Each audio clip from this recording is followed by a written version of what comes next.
Yehezkiel pasal 48. Inilah nama suku-suku itu, yang paling utara, dari laut terus ke Hetlon, ke jalan masuk ke Hamat, Hasar Enon, sehingga daerah kota Damsyik yang berdekatan dengan Hamat, terletak di sebelah utaranya. Dari perbatasan sebelah timur sampai perbatasan sebelah barat, terdapat bagian Dan. Berbatasan dengan wilayah Dan, dari perbatasan sebelah timur sampai perbatasan sebelah barat, terdapat bagian Asyer. Berbatasan dengan wilayah Asyer, dari perbatasan sebelah timur sampai perbatasan sebelah barat, terdapat bagian Naftali. Berbatasan dengan wilayah Naftali, dari perbatasan sebelah timur sampai perbatasan sebelah barat, terdapat bagian Manasye. Berbatasan dengan wilayah Manasye, dari perbatasan sebelah timur sampai perbatasan sebelah barat, terdapat bagian Efraim. Berbatasan dengan wilayah Efraim, dari perbatasan sebelah timur sampai perbatasan sebelah barat, terdapat bagian Ruben. Berbatasan dengan wilayah Ruben, dari perbatasan sebelah timur sampai perbatasan sebelah barat, terdapat bagian Yehuda. Berbatasan dengan wilayah Yehuda, dari perbatasan sebelah timur sampai perbatasan sebelah barat, terdapat persembahan khusus yang harus kamu khususkan, yaitu 25.000 hasta lebarnya, dan panjangnya sama dengan panjang satu bagian, yaitu dari perbatasan sebelah timur sampai perbatasan sebelah barat, dan di tengah-tengahnya terdapat tempat kudus. Bagian persembahan khusus yang harus kamu khususkan bagi Tuhan, panjangnya 25.000 hasta, dan lebarnya 20.000 hasta. Dan bagi orang-orang inilah persembahan khusus yang kudus itu. Bagian imam-imam ialah panjangnya di utara dan selatan 25.000 hasta, dan lebarnya di timur dan di barat 10.000 hasta. Dan di tengah-tengahnya lah terletak tempat kudus Tuhan. Inilah bagian imam-imam yang sudah dikuduskan, yaitu Bani Sadok, yang memelihara kewajibannya terhadap aku, dan yang tidak turut sesat dalam kesesatan orang Israel, seperti orang-orang Levi. Ini adalah bagian khusus bagi mereka dari tanah yang sudah dikhususkan, suatu hal yang maha kudus, berbatasan dengan bagian orang-orang Levi. Bagian orang-orang Levi ialah sejajar dengan wilayah imam-imam, panjangnya 25.000 hasta, dan lebarnya 10.000 hasta. Jadi seluruhnya ialah panjang 25.000 hasta dan lebar 20.000 hasta. Mereka tidak boleh menjual sedikit pun dari situ atau menukarnya, dan mereka tidak boleh mewariskan yang terbaik dari negeri itu kepada orang lain, sebab itu kudus bagi Tuhan. Yang tertinggal dari lebarnya yaitu 5.000 hasta lagi, yang berbatasan dengan yang 25.000 hasta itu adalah tidak kudus, tetapi itu untuk keperluan kota, sebagai tempat tinggal dan tanah perladangan. Dan ukurannya adalah begini, sebelah utara dan selatan, 4.500 hasta. Sebelah timur dan barat, juga 4.500 hasta. Sekeliling kota itu ada tanah lapang.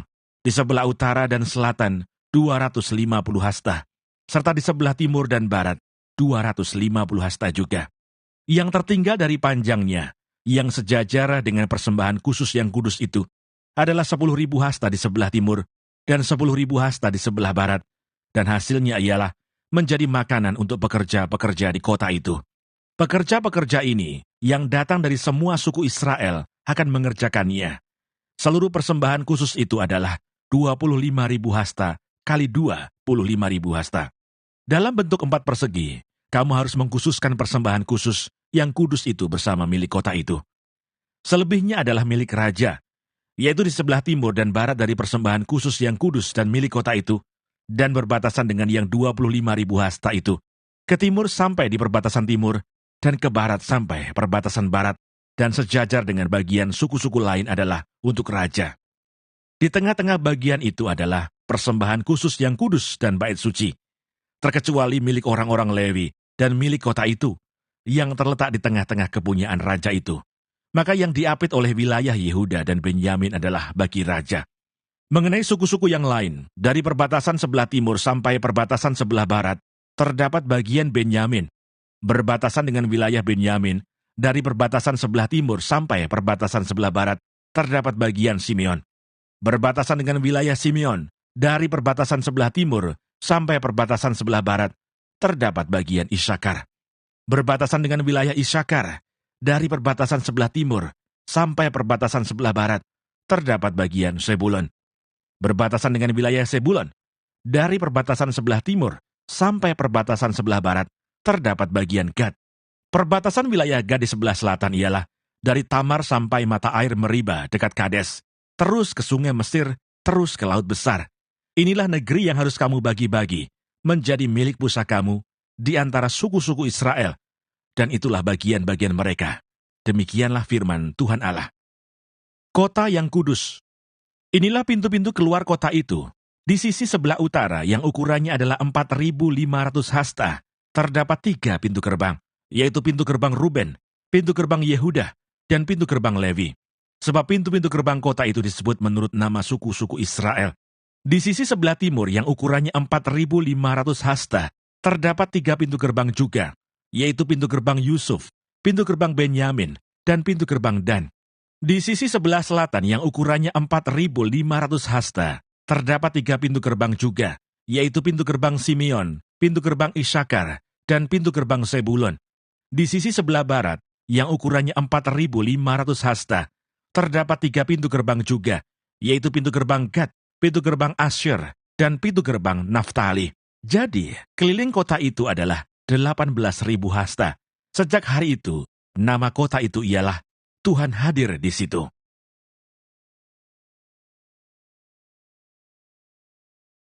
Kitab Daniel. Daniel pasal 1. Di Istana Babel. Pada tahun yang ketiga pemerintahan Yoyakim Raja Yehuda, datanglah Nebukadnezar Raja Babel ke Yerusalem, lalu mengepung kota itu. Tuhan menyerahkan Yoyakim Raja Yehuda dan sebagian dari perkakas-perkakas di rumah Allah ke dalam tangannya. Semuanya itu dibawanya ke tanah Sinear, ke dalam rumah dewanya. Perkakas-perkakas itu dibawanya ke dalam perbendaharaan dewanya. Lalu Raja bertitah kepada Aspenas, kepala istananya, untuk membawa beberapa orang Israel yang berasal dari keturunan raja dan dari kaum bangsawan, yakni orang-orang muda yang tidak ada sesuatu cela, yang berperawakan baik, yang memahami berbagai-bagai hikmat, berpengetahuan banyak, dan yang mempunyai pengertian tentang ilmu, yakni orang-orang yang cakap untuk bekerja dalam istana raja, supaya mereka diajarkan tulisan dan bahasa orang Kasdim. Dan raja menetapkan bagi mereka pelabur setiap hari dari santapan raja dan dari anggur yang biasa diminumnya. Mereka harus dididik selama 3 tahun, dan sesudah itu mereka harus bekerja pada raja. Di antara mereka itu ada juga beberapa orang Yehuda, yakni Daniel, Hananya, Misael, dan Asariah. Pemimpin pegawai istana itu memberi nama lain kepada mereka. Daniel dinamainya Beltsasar, Hananya dinamainya Sadrah, Misael dinamainya Mesah, dan Asariah dinamainya Abednego. Daniel berketetapan untuk tidak menajiskan dirinya dengan santapan raja dan dengan anggur yang biasa diminum raja. Dimintanyalah kepada pemimpin pegawai istana itu, supaya ia tak usah menajiskan dirinya. Maka Allah mengaruniakan kepada Daniel kasih dan sayang dari pemimpin pegawai istana itu. Tetapi berkatalah pemimpin pegawai istana itu kepada Daniel, "Aku takut kalau tuanku raja, yang telah menetapkan makanan dan minumanmu, berpendapat bahwa kamu kelihatan kurang sehat daripada orang-orang muda lain yang sebaya dengan kamu. Sehingga karena kamu aku dianggap bersalah oleh raja." Kemudian berkatalah Daniel kepada penjenang yang telah diangkat oleh pemimpin pegawai istana untuk mengawasi Daniel, Hananya, Misael, dan Asariah, "Adakanlah percobaan dengan hamba-hambamu ini selama 10 hari, dan biarlah kami diberikan sayur untuk dimakan dan air untuk diminum. Sesudah itu bandingkanlah perawakan kami dengan perawakan orang-orang muda yang makan dari santapan raja. Kemudian perlakukanlah hamba-hambamu ini sesuai dengan pendapatmu." Didengarkannya lah permintaan mereka itu. Lalu diadakanlah percobaan dengan mereka selama 10 hari. Setelah lewat 10 hari, ternyata perawakan mereka lebih baik, dan mereka kelihatan lebih gemuk daripada semua orang muda yang telah makan dari santapan raja. Kemudian penjenang itu selalu mengambil makanan mereka dan anggur yang harus mereka minum, lalu memberikan sayur kepada mereka. Kepada keempat orang muda itu Allah memberikan pengetahuan dan kepandaian tentang berbagai-bagai tulisan dan hikmat, sedang Daniel juga mempunyai pengertian tentang berbagai-bagai penglihatan dan mimpi. Setelah lewat waktu yang ditetapkan raja, bahwa mereka sekalian harus dibawa menghadap, maka dibawalah mereka oleh pemimpin pegawai istana itu ke hadapan Nebukadnezar. Raja bercakap-cakap dengan mereka, dan di antara mereka sekalian itu tidak didapati yang setara dengan Daniel, Hanaya, Misael, dan Asariah. Maka bekerjalah mereka itu pada raja. Dalam tiap-tiap hal yang memerlukan kebijaksanaan dan pengertian yang ditanyakan raja kepada mereka, didapatinya bahwa mereka 10 kali lebih cerdas daripada semua orang berilmu dan semua ahli jampi di seluruh kerajaannya. Daniel ada di sana sampai tahun pertama pemerintahan Kores.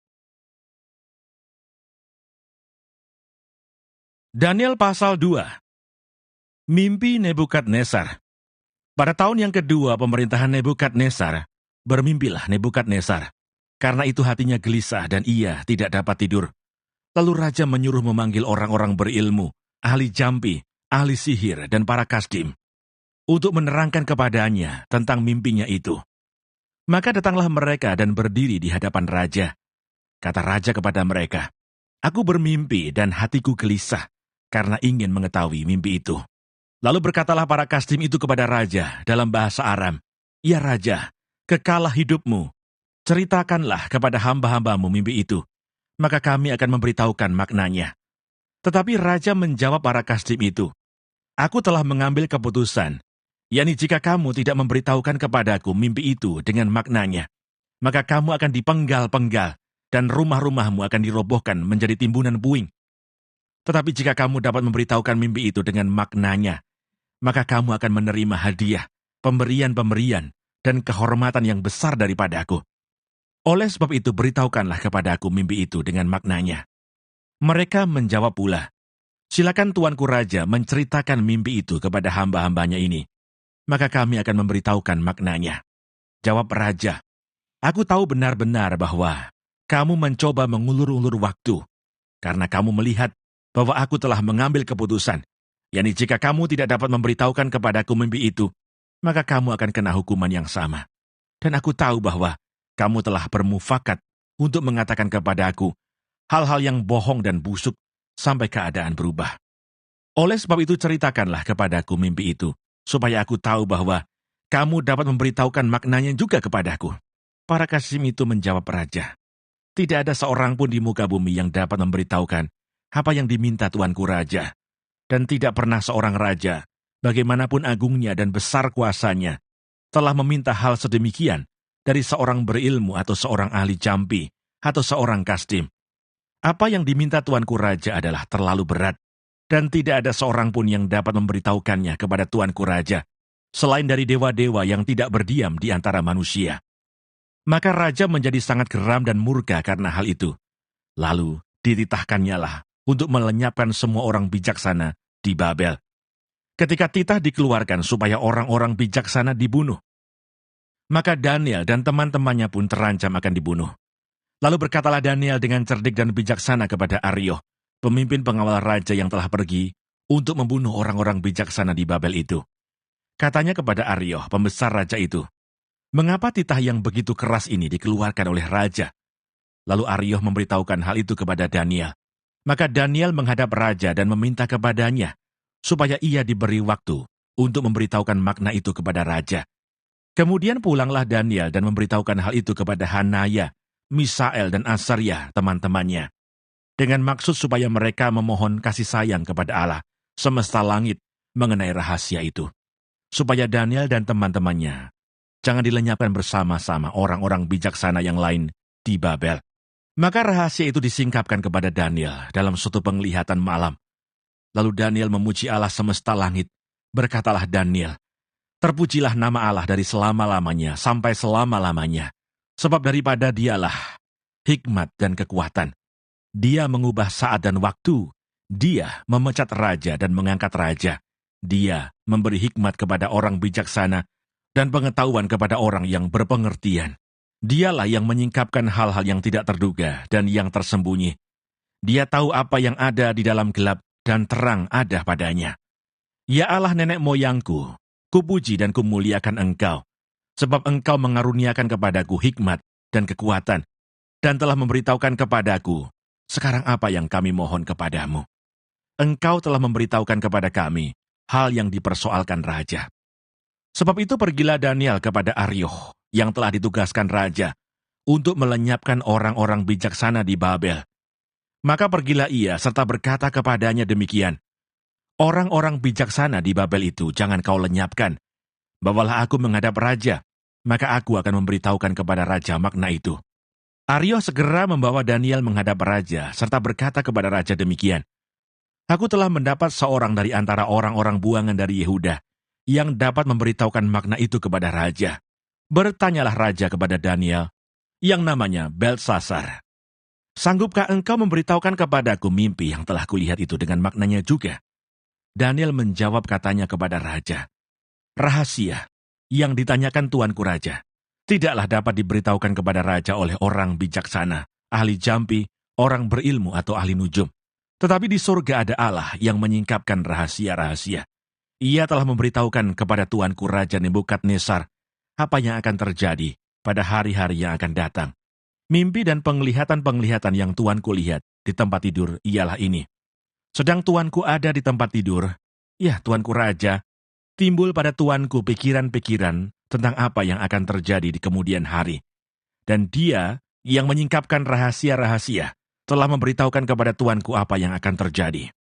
Adapun kepadaku telah disingkapkan rahasia itu, bukan karena hikmat yang mungkin ada padaku, melebihi hikmat semua orang yang hidup, tetapi supaya maknanya diberitahukan kepada tuanku Raja, dan supaya tuanku mengenal pikiran-pikiran tuanku. Ya Raja, tuanku melihat suatu penglihatan, yakni sebuah patung yang amat besar.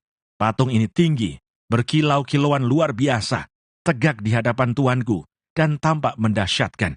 Adapun patung itu kepalanya dari emas tua, dada dan lengannya dari perak, perut dan pinggangnya dari tembaga, sedang pahanya dari besi, dengan kakinya sebagian dari besi, dan sebagian lagi dari tanah liat. Sementara tuanku melihatnya, terungkit lepas sebuah batu tanpa perbuatan tangan manusia, lalu menimpa patung itu, tepat pada kakinya yang dari besi dan tanah liat itu, sehingga remuk. Maka dengan sekaligus diremukkannya lah juga besi, tanah liat, tembaga, perak dan emas itu, dan semuanya menjadi seperti sekam di tempat pengirikan pada musim panas. Lalu angin menghembuskannya, sehingga tidak ada bekas-bekasnya yang ditemukan. Tetapi batu yang menimpa patung itu menjadi gunung besar yang memenuhi seluruh bumi. Itulah mimpi tuanku, dan sekarang maknanya akan kami katakan kepada tuanku Raja. Ya tuanku Raja, Raja segala raja, yang kepadanya oleh Allah semesta langit telah diberikan kerajaan, kekuasaan, kekuatan dan kemuliaan, dan yang ke dalam tangannya telah diserahkannya anak-anak manusia, dimanapun mereka berada, binatang-binatang di padang, dan burung-burung di udara, dan yang dibuatnya menjadi kuasa atas semuanya itu. Tuankulah kepala yang dari emas itu. Tetapi sesudah tuanku akan muncul suatu kerajaan lain, yang kurang besar dari kerajaan tuanku. Kemudian suatu kerajaan lagi, yakni yang ketiga dari tembaga, yang akan berkuasa atas seluruh bumi. Sesudah itu akan ada suatu kerajaan yang keempat, yang keras seperti besi, tepat seperti besi, yang meremukkan dan menghancurkan segala sesuatu. Dan seperti besi yang menghancur luluhkan, maka kerajaan ini akan meremukkan dan menghancur luluhkan semuanya. Dan seperti tuanku lihat kaki dan jari-jarinya, sebagian dari tanah liat, tukang periuk, dan sebagian lagi dari besi. Itu berarti bahwa kerajaan itu terbagi. Memang kerajaan itu juga keras seperti besi, sesuai dengan yang tuanku lihat besi itu bercampur dengan tanah liat. Tetapi sebagaimana jari-jari kaki itu, sebagian dari besi dan sebagian lagi dari tanah liat, demikianlah kerajaan itu akan menjadi keras sebagian dan rapuh sebagian. Seperti tuanku lihat besi bercampur dengan tanah liat, itu berarti mereka akan bercampur oleh perkawinan, tetapi tidak akan merupakan satu kesatuan. Seperti besi tidak dapat bercampur dengan tanah liat. Tetapi pada zaman raja-raja, Allah semesta langit akan mendirikan suatu kerajaan yang tidak akan binasa sampai selama-lamanya. Dan kekuasaan tidak akan beralih lagi kepada bangsa lain. Kerajaan itu akan meremukkan segala kerajaan dan menghabisinya. Tetapi kerajaan itu sendiri akan tetap untuk selama-lamanya. Tepat seperti yang tuanku lihat, bahwa tanpa perbuatan tangan manusia, sebuah batu terungkit lepas dari gunung dan meremukkan besi, tembaga, tanah liat, perak dan emas itu. Allah yang Maha Besar telah memberitahukan kepada tuanku Raja apa yang akan terjadi di kemudian hari.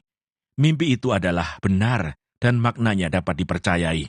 Lalu sujudlah Raja Nebukadnezar serta menyembah Daniel. Juga dititahkannya mempersembahkan korban dan bau-bauan kepadanya. Berkatalah Raja kepada Daniel, "Sesungguhnya lah Allahmu itu Allah yang mengatasi segala Allah dan yang berkuasa atas segala raja, dan yang menyingkapkan rahasia-rahasia, sebab engkau telah dapat menyingkapkan rahasia itu. Lalu raja memuliakan Daniel, dianugerahinya lah dengan banyak pemberian yang besar, dan dibuatnya dia menjadi penguasa atas seluruh wilayah Babel, dan menjadi kepala semua orang bijaksana di Babel.